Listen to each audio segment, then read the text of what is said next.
Hello, everybody, and welcome back to Life with Lolo. It is time for our weekly recap of Black Ink Crew Chicago. This is season 6, episode 15, and it was titled The Other Side of the Pond. All right, y'all. So this episode really wasn't a lot. My energy and my mood is kind of way off, so I'm gonna try to give y'all a good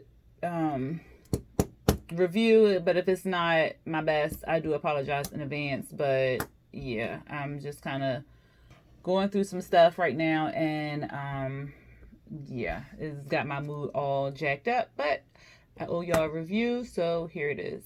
All right, and I really didn't take a lot of notes because, like I said, it really wasn't a lot to this episode. But let's just jump right into it. So we see Plug with Charmaine, and Charmaine says that she's bringing Plug down to a mom group or whatever. So she wants to get like the inside of what pregnancy, not pregnancy, but childbirth is like and stuff like that. So she's, it was maybe like 4 or 5 moms and their babies. And Charmaine is just kind of talking to them and just seeing like, well, what's going to happen during childbirth? Like, is it a lot of blood? Like, what's going to happen? Like, is it going to be a lot of pain? And they like, oh yeah, girl, it's going to be a lot of pain. It's going to be a lot of blood. All your body fluids going to come out and stuff. And Plug is like, what? Like, he making all these faces. Is he uncomfortable? I don't even know why he came there. But he said he came there to support Charmaine or whatever, but he really wanted to throw up and kind of get up out of there. Then Charmaine started crying and stuff because she was saying that of course she misses her mom and that her mom would be her support and everything was her best friend, and she was supposed to go through this with her mom and stuff like that, but her mom's no longer there. And then the other women tell her, like it was 2 other women who said they lost their moms too, and one girl said she lost both her parents. And she was just saying like how Charmaine will be able to get through it. Like her child will be like a different part, and she'll look at her and see her mom, and her mom will it'll come to her. Like being a mom will come to her, even though she doesn't have her mom. Being a mom will come to her. But Charmaine's scared of postpartum depression and stuff like that. And that's understandable. Childbirth is not anything easy. Some people have it. A good labor, some people don't. Like I got 3 different stories of childbirth and yeah, I got some stories to tell about that 3 different times. Only the first one was easy breezy, and even that had a story time behind it. But childbirth is childbirth, and once you get through that and you just, there's no rule book to being a mom, and Charmaine will learn that it's no rule book. You just got to do the best that you can to raise your child the best way that they can and keep them safe and stuff like that. So she'll learn it or whatever. What else happened? Dom, Four, and Ryan, they working out. Four was talking about how he wanted to settle down. They don't buy it. They like, you like to dip and dabble too much. But if you say you want to settle down, then we got your back. We support you 100%. Stuff like that. They asked Ryan about Rachel, and he like, they vibing and stuff, and he doing good. He making pancakes for the baby in the morning time. They doing real good. And then they started joking about auctioning off Four and stuff like that. Next we had Second City. It's busy. Jess was saying like it's a good vibe. It's busy. She's enjoying a new artist that Charmaine hired to work there. They do good work. They're easily able to talk to, and it's just a good vibe, and she's enjoying herself or whatever like that. We see Kit. She calls Charmaine. She in the office, and she basically asked Charmaine like, what's up with Jess coming back? Like, you ain't tell me that Jess was coming back or nothing like that. And she was just like, oh, I ain't tell you, girl. Oh, I thought I told you. I'm like, Charmaine, then doggone well you ain't tell her. She's trying to put it on pregnancy brain, which that is a true thing. But Charmaine basically told us in the confessional, real talk. She was like, okay, the truth is I didn't tell Kit. I knew her and Jess don't get along, but when Jess offered herself back to help out or whatever, of course I was going to take her up on that offer. I wasn't going to let her stay over there in London. We needed the help over here and so forth. So like, they 2 grown women, they can figure it out or whatever. A child, she tells Kit like she ain't know, she ain't tell her, whatever like that. And it's all about communication. Like, Charmaine is good for hiring somebody and bringing somebody into the fold and not sharing that information. And she already know that Kit and Jess don't get along or whatever, and that could have been bad for business. but she still was just kind of like, oh well, they two grown women, they can figure it out on their own. She tells Kit that because Kit was like, oh, okay, well, as long as she knows she's the help or whatever like that, because I told her that she was the help. And Charmaine was like, well, no, she is the she manages the business, not the business, like the, the floor basically. And Kit is the brand manager. So she basically told Kit, like, you the brand manager and Jess is the day to day. Kit is still like, oh, well, she coming in here acting like she taking over and stuff like that. And that's not what Jess did. Jess came in and was asking questions that were relevant to what was going on. Like, what are you doing for the brand? Like, how are you making us stand out above the rest? The question she was asking wasn't mean, malicious, bad, or anything like that. She really wanted to know what was you doing for the brand, because when I Google I Google Second City, the damn article pop up that we ain't had no license. So what's going on with that?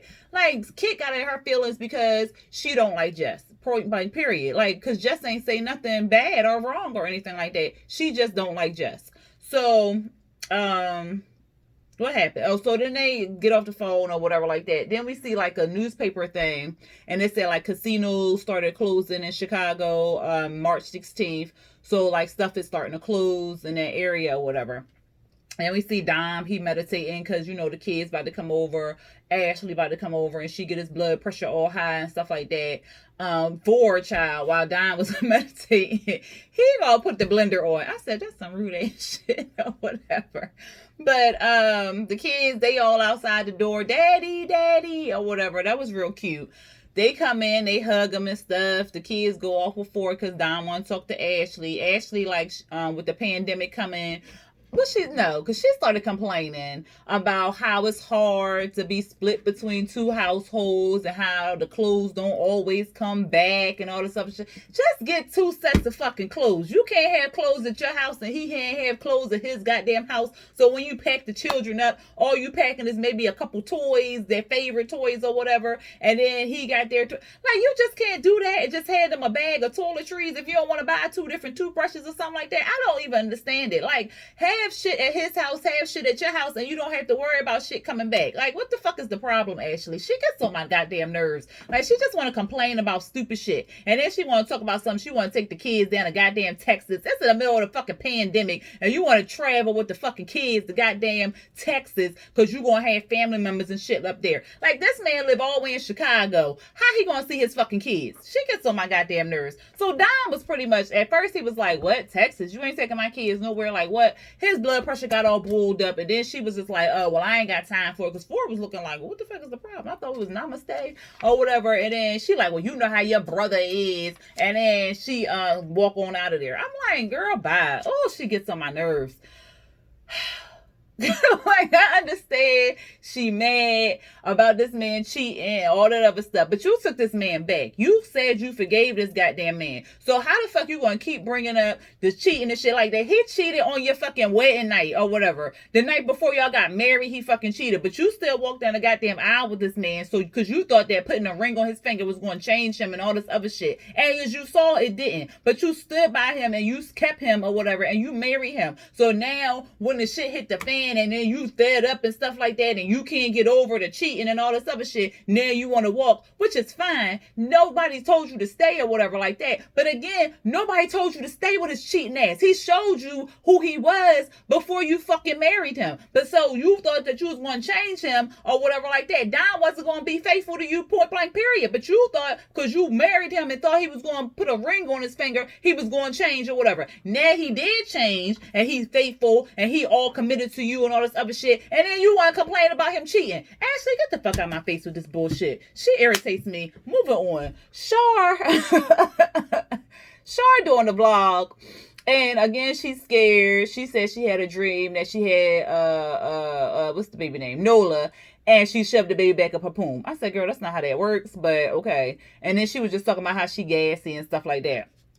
We see Star and Jess chatting, and Jess is saying like she wanna when she was coming up in a tattoo world or whatever, she didn't have any black role models to look up to tattoo. She didn't learn from somebody black and stuff. So now she has that chance to show another black person, or black female for that matter, how to hone in their craft and all this other stuff. So she wants to uplift and encourage black artists and stuff like that. Justin Star talking and getting along. Kit on the sideline. Shut the fuck up, Kit. Oh, shit annoys me too. Jess' friend Steven, we saw him not last season, the beginning of the season. He comes in and he acting like he don't know nothing about Second City. He introducing himself to Kit and all this other stuff. And you obviously hear that this man got a United Kingdom accent. Kit like, oh, you got an accent or whatever. And he was like, yeah, from the UK. She was like, oh, for real? Like, that'd have been a point where you'd have said, like, oh, Kit, not Kit, Jess works here. She from the UK too. But no, she don't say nothing like that. And he don't even say that he know Jess. He just, I don't know. He's talking about the element of surprise. What? Get the fuck out of here. So anyway, Jess sees him. Oh, first before that, what's his name? Prince came up and hugged the man. I said, you don't even know this man. Then we all in the middle of Corona. You hugging people and shit. Calm your ass down. But Jess come over there. She like, oh, Steven, my boo, my buddy, or whatever like that. Kid like, of course he would be best friends with her. So she all disgusted and whatever like that. Child, why goddamn Jess tell her that he was going to be working there or something like that? She like, working here, so we hiring people and stuff like that. She was like, oh, well, Charmaine hired you and ain't tell me. I said, now come on, Jess. You was supposed to have forgave Charmaine. See, that's that shit about fucking forgiveness. If you want to forgive somebody, don't keep fucking throwing shit up and doing shit just to get fucking back. You forgive somebody, fucking forgive them, and then move forward to forgiving the person. Like, you just keep holding on to shit. Like, let that shit go. So she want to go do the same thing Charmaine did to her. You already know how that felt when Charmaine did that to you, so why the fuck would you do that again? Like, just come on, do better. Do fucking better. Do better. Like, communicate. Show them this what you do. Oh, I got this artist here. He fly or whatever like that. He want to work here and stuff like that. This my buddy. What you think about him working here? Let me show you his work. Boom. They want to talk about it. They want to discuss it. He get hired the right way. But don't just bring the man over from fucking London and tell them that he gonna work at the goddamn shop. Like, get out of here with that stupid shit. But that's what she did. And because she was like, let me show you your booth and stuff. I'm like, oh my God. But anyway, he gonna be working there, child. But they did show pictures of his work, and that shit was tight. That was good. It was good. We see Charmaine, she doing her little vlog again. She talking about it. She 40 weeks pregnant. She having morning sickness. She really worried about the coronavirus because she has to meet with her midwife and stuff like that. And she has a lot of questions for her midwife, which is understandable because, you know, like the hospitals were packed with people with coronavirus. And, you know, it was kind of... it was unknown because it was like happening really fast and stuff like that, and nobody was really doing nothing. Like, we know what was going on back then. It's still kind of going on today, but you know, it was like real heavy back then. So she's worried. She's like, can I get my baby coronavirus if I had a baby in the hospital? Like, what's going to happen? So she, you know, legitimately worried or whatever. So that's what we saw there. We see Dom, he meeting with a lawyer. He want to talk about his options with Ashley or whatever, because he tell him like, look, she's trying to take my kids down to Texas. I'm not having that. He explains how she did it one time and left DJ up there and took the baby with her, and that wasn't right. He don't want to see the kids separated like that. He like, look, I haven't been the best father, the best husband in the world, but I'm a dope ass daddy or whatever. And the lawyer goes over, you know, his rights and stuff like that. I think that was pretty much it. Because the lawyer was basically like, well, if you can take care of your kids, the judge look at you. If you can take care of your kids, if you can take them to school, feed them, you know, and then the history of the relationship and stuff like that. So then, of course, they had to show flashbacks of him cheating and all this other stuff. And I'm like, okay, that's fine and dandy, but they don't got shit to do with him being no fucking father. Like, him and cheating on Ashley and all that other stuff, and then him being the dad, that's two separate things. So I was with Dom. Like, don't pay attention to what I did as a husband as far as cheating and stuff like that. Pay attention to how I'm treating my children and taking care of my children. I was in agreements with him. We see Steven. We get a little backstory on Steven. Apparently, he left the UK when he was 7. Because he used to live in America. And he lived with his mom in San Diego, I think. And his mom couldn't take care of him, or I don't know, like something was going on with his mama where she wasn't able to take care of him. So she packed him up and shipped him off to UK to live with his father or whatever like that. And he was saying that's like real surreal that he's back and stuff. And he hasn't been back nor spoke to his mom in 24 years. I said, damn. So he's going to try to get in contact with his mom, and, you know, try to amend stuff or whatever like that. So that should be interesting if we even get to see that. Who knows? Probably not. And then he tells Jess that he likes Kitty and she's real mean or angry or some shit he said, but I like that. Or no, he said bossy. He said she was real bossy, but I like that or whatever like that. And I might, you know, one day date her or something. And Jess was like, ew, what? No. Whatever. So child, that's gonna be a hot ass mess. And then we see Charmaine, she at the midwife's office. She was basically saying that she was scared. She said she was scared to cough or whatever because she don't want people to think that she infected. And I I understand that, because I remember around that time, me and my son had went to this barbecue place, and he had coughed or something, and then we kind of looked around like, oh shit, you coughing this. But ain't nobody say nothing.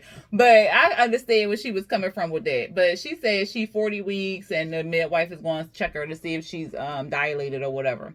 And then we see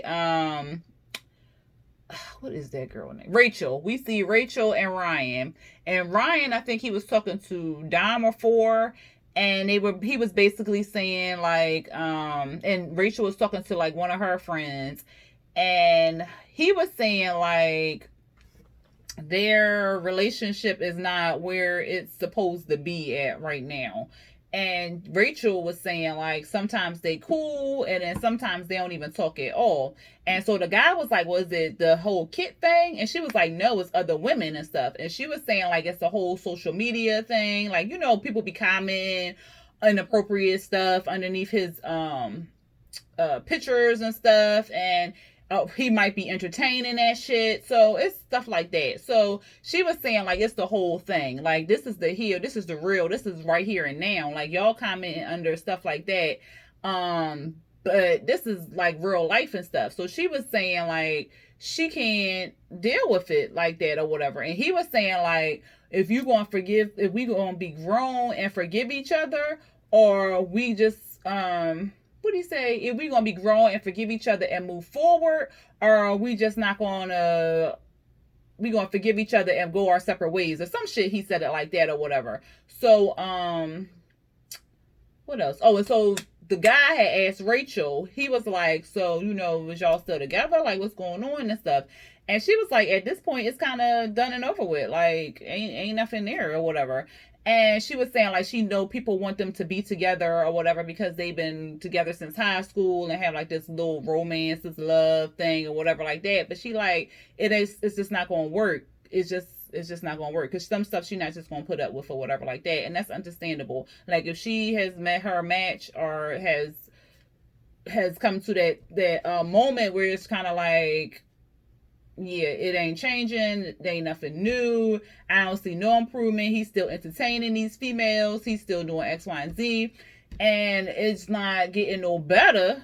Then move on. But like if he was actually putting in the work and changing and stuff like that and not entertaining the females, not cheating, not whatever, then, and he was making other moves, whatever, then okay. But if he not, then no. Nigga, you not gonna sit up here and cheat and do all this other stuff. And we've seen where he was doing that with Kit. Like he was like we ain't know what the fuck was going on. Like was he with Kit? Was he not with Kit? Like what was going on? And then there's apparently other women, so that's just too much. And I don't blame Rachel. Ain't nobody got time for that cheating ass shit. But then lastly we see on March 19th, we see Charmaine. She said she was watching the news and all the coronavirus stuff, and she had a panic attack. She in labor. We see Neek, he getting all the stuff together to get in the car, like the you know, the pillows, all that other stuff. She like she don't want to go to the hospital because she worried all this Rona going around and stuff like that. And he like, look, we got to go to the hospital. Like, we can't be doing all this. She walking around the room, you know, she in obvious active labor and stuff like that. Then she goes to the bathroom. She come out. She was like, my water broke. This done snapped me out my goddamn delusion. We got to go to the hospital. Neek like, all right, we get in the car. They get in the car. She called her daddy, let her daddy know that she on her way to the hospital. And Neek was just like speeding to get there. And then that was pretty much it, y'all. So next week's episode looks like they closing down shop. They doing like little camera things, phone recordings and stuff like that. So it's probably not going to be a lot again. I knew this season or these last few episodes wasn't going to be too much because everything got shut down because of the coronavirus. But I'm gonna give y'all the reviews as the show comes on. So anyway, y'all let me know how y'all felt about this episode. If y'all like this review, go ahead and hit that thumbs up button, hit the subscribe button if you're watching this and not subscribed to my channel, and then hit the notification bell to be notified when I drop new videos. All right, y'all. Until next time, peace.